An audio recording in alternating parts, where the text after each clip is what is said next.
And now, here's your host of Shaping Success, Wes Tankersley. What is up, everyone? Welcome to Morning Coffee with myself and Robert Watson. We are going through the book today. It is Wednesday. Monday is just kind of a conversation about what's going on in the world, and today is we're talking about the book as we get through it. I did the right homework. Speaking of homework, I think it's kind of funny. The chapter we're in is Friends, and Nikki said, you did the right homework. My fifth grade daughter just started school on Monday, and they have not had homework first through fifth grade. Is that insane? How? They don't do it. They do all the work at school. Okay. There you go. Just weird. Yeah, that's different. I don't know. I remember one time after me, I saw the generation after me do a lot of homework, a lot more homework than we had, right? Yeah. And then I guess it tapered off and now it's nothing. So they keep swinging their way through, trying to reinvent the wheel. Yeah, it was weird because I remember like the smart kids would get all their work done in class, but you'd always have like papers and stuff you had to write at home. But Right. like they'd get like in math class, I was terrible at math, so it would take forever. I'd struggle to get the concept, and I would be working through it the whole time and still have like 20 problems to do after I only did 10 in class. And could have been a little bit of distraction too, but Yeah. I would have to go home and do the extra math at home. And it was just like, everyone else doesn't have to do this, but I do. And I'm sitting here watching my daughter not have homework, and I'm like, either she's really smart or her school just doesn't have it. And she's like, yeah, nope, we're not going to have it. I'm like, maybe in sixth grade. What the hell? This is insane. Love it. Yep. Definitely different. Yep. So the chapter So is Friends. Let's talk about that a little bit. I love the quote on this. It's make friends with people who want the best for you. And Yep. it's shocking, right? But all the studies suggest we have what's called kind of a nuclear group around us, which is 5 close friends, right? Mm-hmm. Whether they be family or whatever, they are 5 friends that we spend the super majority of our free time with, whether it's on the phone, person, doesn't matter. And those friends either do one of 3 things. They either pull us down, keep us the same, or elevate us. Yep. Okay. Many times we see, for example, if your buddy calls you up and he says, hey, let's go play racquetball. Then there's a buddy who says, come on, hey, let's go have a drink. Mm-hmm. Then there's a buddy, you understand which one's pulling you which way, right? And there's nothing wrong with having a drink and there's nothing wrong with playing racquetball. We're not saying that. We're just asking which ones are pushing you toward good habits or bad habits. Right. Right? Who wants to go eat junk food? Who wants to go, all these things, what you do with your friends pulls you in the right direction, takes you towards your goals, or pulls you away from your goals. Yep. Really, really simple. And so we have what's called a Dunbar number, which is about 150 people that we can keep relative association with. That means people we come into play with at our work, or we have an email conversation with probably once every 2 months or whatever. And those people form our outer circle. Mm-hmm. And in the middle, we have a circle of associates that kind of is about 50 to 60 people that we encounter on a fairly regular basis. But we get down to 5 important friends, and that doesn't necessarily happen to be family. Family can be in that outer circle. But this has been studied because, again, we're social creatures, and they've been studying this, I guess, for about 100 years. And it is really, really true, though. The elevation of your 5 friends makes all the difference in the world. Like, for example, if you're a friend of mine was talking about their ex-husband, right? And the ex-husband wasn't really growing or doing anything. And now he was in his late 30s. And I said, well, don't you realize he still has the same friends from high school?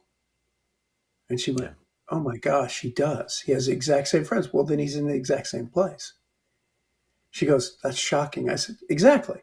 I said, so what happens a lot of times when you start to elevate yourself is think about, guys like Tom Brady, for example. Mm-hmm. So the 5 core friends he has, right, in high school.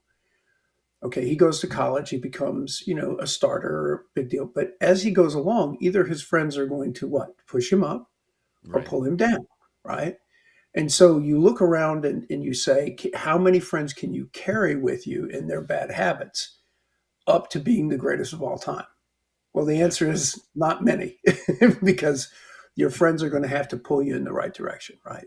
They're going to have to pull you in the direction of your dreams, not be somebody you call up and you're going to go backwards with. Like one of my sons was talking about their friend, and every time they get together, they drink. Yep. And I said, really? Is that the best use of your time? I said, I know this is a really close friend, but think about this. Can you just influence the friend to have better habits, right? Yeah. Let's go play golf instead. Mhm. Something, right, that pulls you toward. But what happens every time is every time he goes to visit the friend, he wakes up the next morning feeling like crap. Right. Yeah. We all Which got way that are you friend. going? Yeah, no, we do. It's funny though, because just like you're saying, like those top 5 people, and you think about it, I was listening again to, Eric Burns last night talk on their podcast that they have on Tuesday. That's kind of my thing to do. Listen to Will Clark and Eric Burns kind of reminisce and talk about old school baseball, because to me it's something that's important. And he was talking about like being challenged daily. And those are the people that in my latter life, like yourself, that I try to put myself around, people who will challenge me to be better, people who will push me to be better, because I don't want to be stuck where I'm at. I want to be better every single day. And people who do that, like, it kind of carries over into life, right? My job, for instance, and you and I are both the same way, like this competitive nature. We were athletes, we played sports, and when we were playing sports, the whole idea was to be a better person every single day, or be better, Right. take one step more, be one, one pound, one rep stronger. Just know that you have to push yourself and challenge yourself to be better every single day. And so it's, for me, it's kind of a crux because it can be challenging at times. But what I'm learning is that I'm so competitive with myself that I want to be better every single day. And I'm learning to deal better with the disappointment of failure, because if you put yourself in that situation trying to be better, you know, you're going to fail more. And if you can learn how to have that short memory and deal with that failure, you're going to be better off in the long run. And then you end up changing those people who you're around. And I still talk to a friend that I have in high school, like probably twice a week, but he's not like on the same path as I am. And we talk about, home life and personal things and things like that. But he's not the guy who's challenging me to be better. It's these people who are like, hey, read this book. Hey, do this. What are you doing here? Like, they want you to be better, just like you said. Right. And for example, I'm dive, flight, and jump qualified, right? So my idea of a good weekend is doing something that risks your life. Well, obviously, my core friends from high school are no longer with me. Why? Because if you want to spend a weekend with me, you're going to go do something rather extreme. Right. Even my poor kids have had to, I have to say this because my daughter and I were talking about the fact that I've taken her jumping. I've jumped off the side of paragliding off the side of mountains. And she, being my eldest, decided to follow me in a lot of endeavors. She went diving with me and all this kind of stuff. And she was just like, Dad, I'm much more tame now. But, to be around me is to do all these things. And so what happens is if you're not into these things, you just won't be there.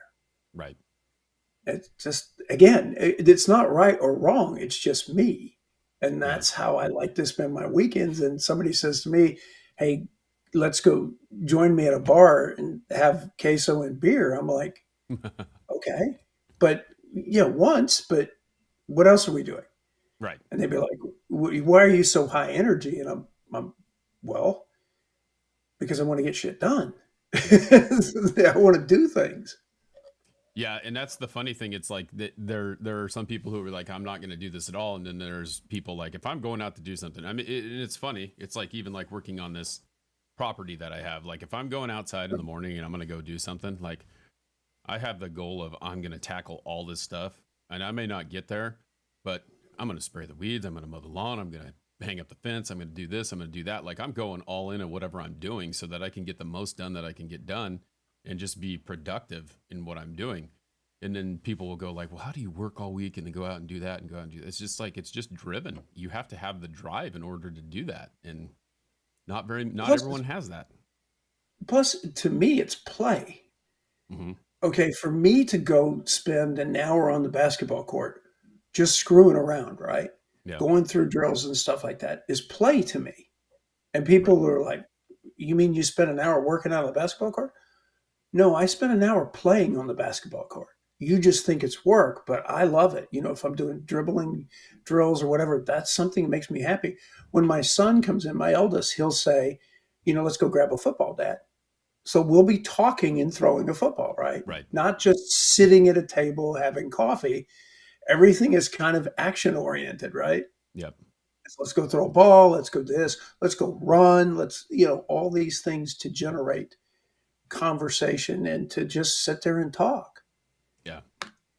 It's weird, and I find myself that way too. It's like I have to fill the gaps of quietness in my day with conversation, and I want to talk to someone, and I want to pick their brain, and I want to do whatever I do. So like, I'll roll around and I'll be on Telegram all day. So like, I'm driving, I'll get to an appointment, I'll go in, I'll do my job, I'll come back out, I'll quote it out, and then like it's on to the next one. And I may have like a 30-minute drive, so I'm either listening to a book, having a conversation on the phone, going back and forth on Telegram with Jay or Nikki or AJ, or texting you, or just like talking to people in general to just kind of keep that juice flowing instead of just like vegging out. Like I feel like I'm unproductive if I'm not feeling every minute with something that's making me better.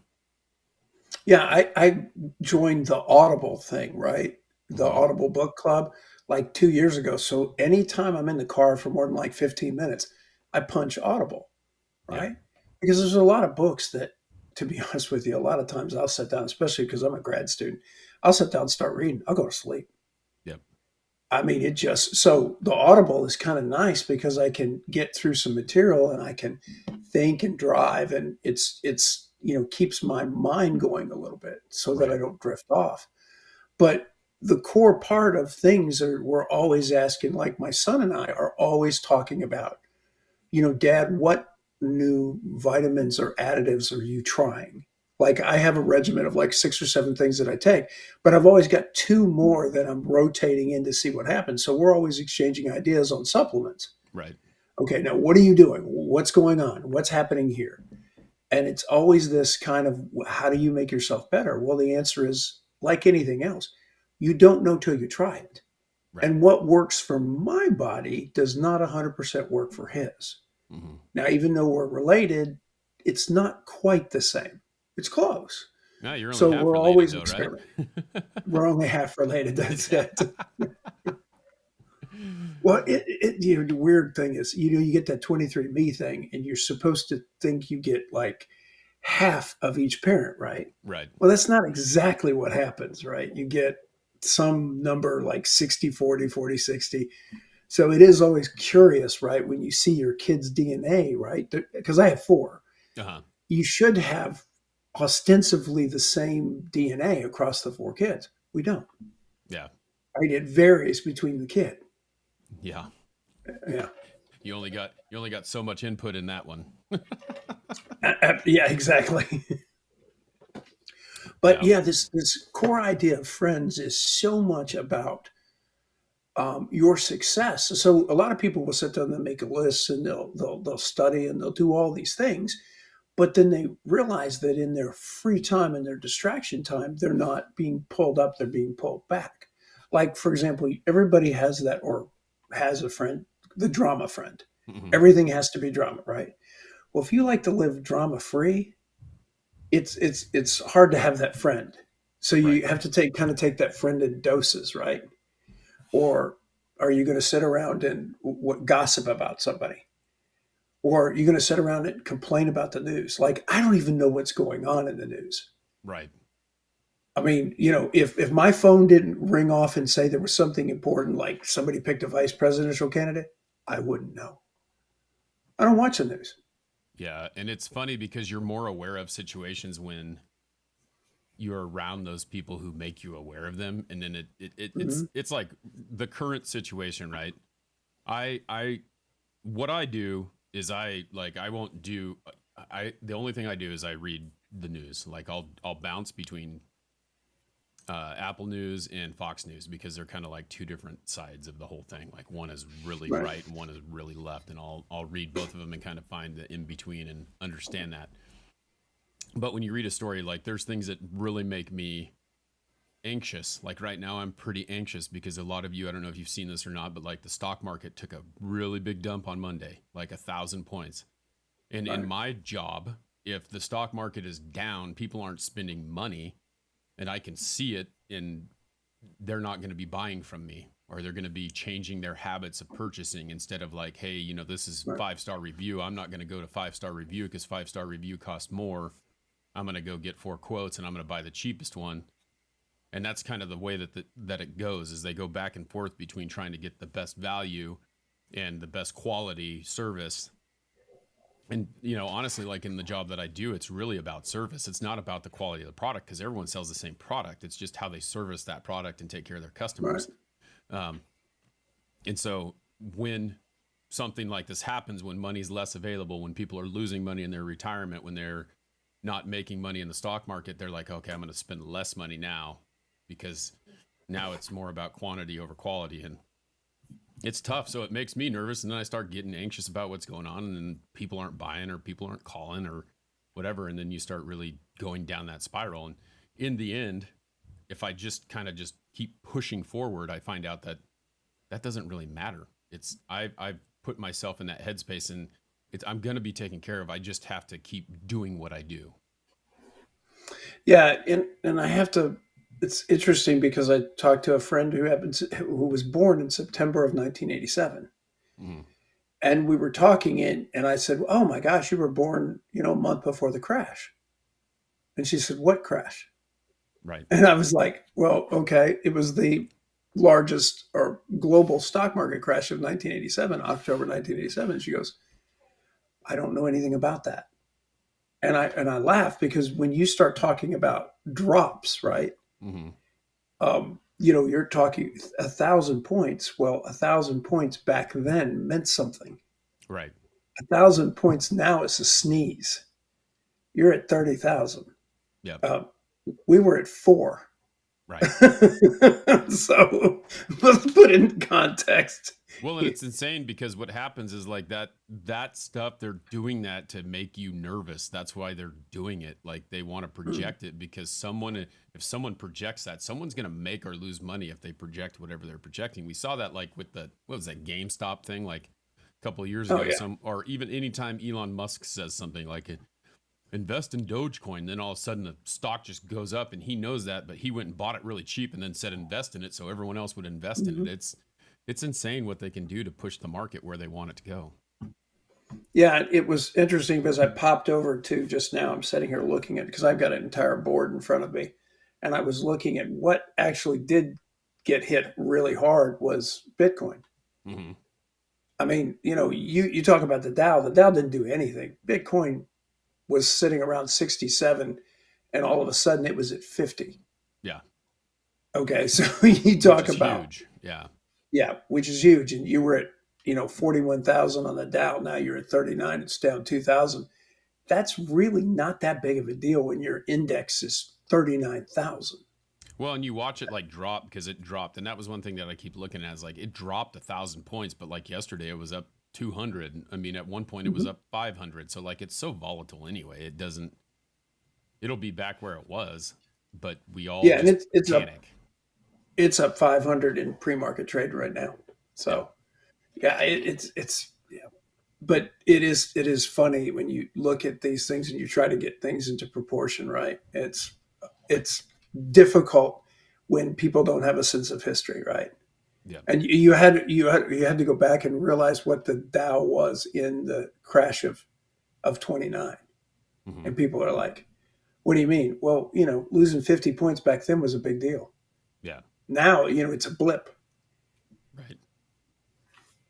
Yeah, it's pretty insane but back to, the friendship thing, like those are the types of things that the people who are the woe is me, the people who are bringing you down are going to bring you down, just like you said, No.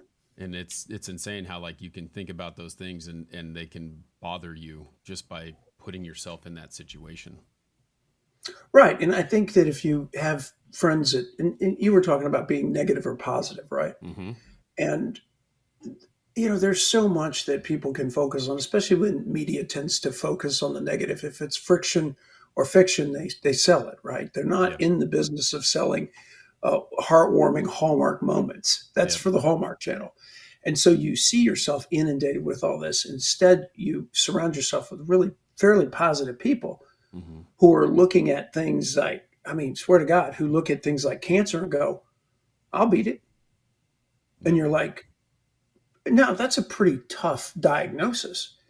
But then you start realizing people who have a mentality of, that's okay, I'll beat it. Yeah. And they may not. But think about the attitude that it takes to go, okay, this is life. Yeah, and you're going to try a hell of a lot harder with a positive outcome on that situation than a negative one. If you're the woe is me person, you're going to Yeah. have this negative outcome thought, and it's true. Like that can make or break you. That can make you go, you know what? I've got cancer. Okay, I'm going to not make it till tomorrow. What am I going to do since I'm not going to make it tomorrow? Well, I'm going to drink every drink I want. I'm going to eat everything I want. I'm going to go out and try and do this. I'm going to go out and try and do that. I'm going to do everything I can. And it could end up being detrimental to you. Instead of Hmm. let's eat healthy, let's do this, let's put ourselves in a situation that is going to make us better so that we can survive, a chance to survive rather than a chance to not survive. Those who live longer, and there's the facts and the data is without reproach. Those who have something to look forward to live longer. Mm-hmm. Once you take hope in the future out of someone's equation, they wither away and die. Yeah. And that's a reality. You can be sitting there at 80 and be absolutely vibrant because of the thing you've got in front of you to do, Right. right? Like I've got, like, what I want to see is I want to see my granddaughter who is 18. I want to see her graduate from college. Mm-hmm. Well, for the next 4 years, you're like fully invested in what's going to happen to your grandchild, graduating from college. Right. And so as long as you keep things forward, so the friends around you have to be people that are looking forward, right? Right. Who are living in the present and saying, listen, I'm going to get the most out of today that I possibly can. I'm not going to worry about so much of tomorrow. But then you got these people who are looking forward going, man, I'm so fired up about today because my gosh, look at what tomorrow. And the phrase I love is you have to create a life that you can't wait to wake up to. Right. And when people think about that, they're like, what do you mean? I said, no, a life where you're like, I want to get up. Why? Because there's going to be something cool today. Very, very cool today. And the only way you can sustain that kind of stuff is you have to be bouncing off of people that feel the same way. Right. Because you can't have a bunch of Debbie Downers in your life. Yeah. Yeah, and there's two schools on this, and I hear people say this all the time. And I've been on my, this is episode like 359, right? So I've done so many episodes of it, and I've revisited it millions of times where I tell people to surround themselves with like-minded people. And what happens when you tell people that is they start to go, well, if you agree with everyone, then you're never going to be different. You're never going to grow. You're never going to, and that's not what that means. That means surround yourself with people who challenge you. Surround yourself with people who want you to be better. Surround yourself with people who want to be better. It doesn't mean that you have to have the same thought process on everything. It's listening and being open to that other person's thought process and maybe utilizing what they're doing to help them have the same growth. It doesn't mean that you're going to have the same everything. It doesn't mean that. And it's the political point of that whole situation is just because you're right or you're left doesn't mean that you can't talk about this, because the problem is now we have right and left not talking about anything because you're so wrong and you're so wrong and we're not going to even talk about it. Yeah, it's not issues related anymore. Yeah, it's just it's funny. I had two close friends, and one friend, and this epitomizes this. One friend was always like, we need to try a new restaurant. Every new restaurant that opened, and Houston is a big town, so there's always something open. Yep. Every new restaurant he need to go try, right? Great friends, wonderful. Other group of friends had the haunts. In other words, we have the 10 places that we like to go, Right. and we keep going back to them because we know what the food's like. Yep. You need both, right? Right.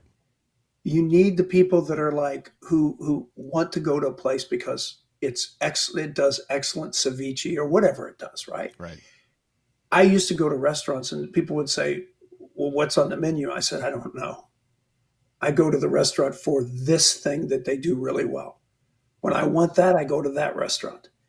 But, and I have my little path, worn path, but my other friends are like, "Let's try every new restaurant possible." And you need both Yep. because you don't learn anything, you don't grow if you don't try new, right? And so you just keep adding to your repertoire, so to speak. And I love friends that like to travel and, even simple travel, not necessarily expensive, that are just going to new places, showing you pictures of new things. Right. And my son is getting ready to head to Brussels, and he's in the army. He's getting ready to head to Brussels. He has some friends already over there. They're sending him pictures every weekend of where they're going on the weekends in Europe, because you take an hour train ride in Germany or from Brussels or France, you take an hour or 2 hour train ride, you're in another country. Yeah. Seeing a castle or doing something. And he says every weekend there's pictures of him somewhere. I said, you will absolutely love this because it will completely change your perspective. I'm in Texas, dude. It takes me 5 hours to get out of Texas. Right. I love Texas, but to get to the next state Yep. it takes a minute, right? But there's Yep. so many cool things to do. And you need those friends that are pushing you, especially when you have the opportunity to do incredible things. Yep. Variety is the spice of innovation and invention, Shifty says. You got to have that variety. That's all there is to it. Got to be challenged every single day. Well, good conversation. We'll do it again on Monday. You guys need to go out there and challenge yourself today and make sure that, you're doing something to push forward every single day. Get your Magic Mind in. Thanks to Magic Mind for sponsoring the show. We appreciate you. Head over to magicmind.com. Use code WEST20 for 20% off your first purchase or up to 48% off of your subscription. Really great stuff. I started taking it because, well, I got a 2-year-old that keeps me up all night. He actually got up last night at 1 o'clock again, and it really helps me to stay focused throughout the day. Goes with your coffee. Really great thing. We also need to go check out Robert's book. It's available on Amazon. R is Victorious. Great book. We've been going through it. We're getting close to the end of it, and we may have to revisit some of these chapters and go over it.